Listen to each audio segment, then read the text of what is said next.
Ибраимов, Нурлан Ибраимовду камап коюшкан, ага чейин Жеңиш Молдохматовду камап койгон, ага чейин дагы бир жигитти камап койгон. Бул өкүнүчтүү окуялар деп айтам ачык эле. Кээ бир учурда бийликте кызматта турган адамдардын аргументи жетишпегенде ушу күчтү колдонуп эле камагандай эсептеш керек да. Мен ойлоп атам, көпчүлүк учурда мен жеке сунушум пикирим боюнча айрым түшүнбөстүк болгондо чакырып сүйлөшүп, моңу туура эмес, моңу туура деп түшүндүрүп койсо, көптөгөн мында пайда болот эле. Ал эми тез арада чуркап барып, чөнтөгүнө бирдеме салып коюп же компьютерин көтөрүп кеткен бул корккондун белгиси деп коебуз. Мен жакшы деп айтпайм.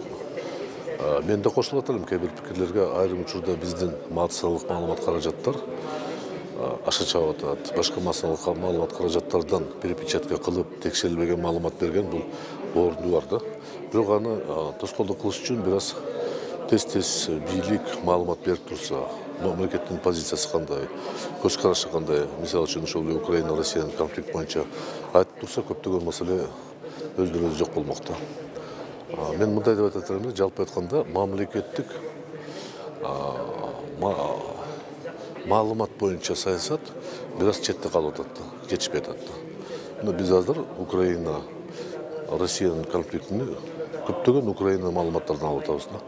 Ал эми Россиянын аз болуп атат, көрүнүп турат. Ошол себептен түшүнүк бир аз башкача болуп атат. Кыргыздардын чыгып алып, Украинанын желектерине оронуп алып, биз силер менен батырларга даңк деп кыйкырган, биз аны билбейбиз толук менен.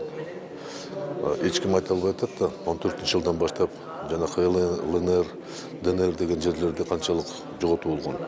Ошого да баа бериш керек. Ошондуктан бул менин пикирим боюнча муну токтотушубуз керек. Тескерисинче тез жолугуп силер менен маалыматты тез берип турганда, мен ойлоп атам, бир аз жеңилдик болмок да. Агай, акыркы окуяларды эске алганда, Кыргызстанда ЖМКларга карата басым болуп жатат деп айтсак болобу, негизинен жалпы? Басым болуп жатат. Бийликке жакпаган массалык маалымат каражаттарды ордуна койгон аракет байкалып атат, ачык эле.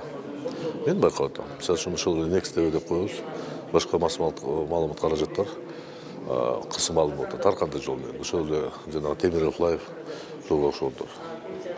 Алар менен иштеш керек болчу. Бул кандай деп айтсак, турмушта деле кээде аргумент сөз жетпегенде муштум колдонот го. Ошого окшоп баратат да. Бул жаш балдарга таанымал кадамдар болуп атат. Жакшылыкка бул алып келбейт. Канчалык ушундай массалык маалымат каражаттарды кысым кылсаң, ошончолук адамдын кызыкчылыгы көбөйөт да. Ушул байкуштарды эмне кылып атасыңар депчи. Ошол себептен кысым деп мен ачык эле көрүп атам кысымды.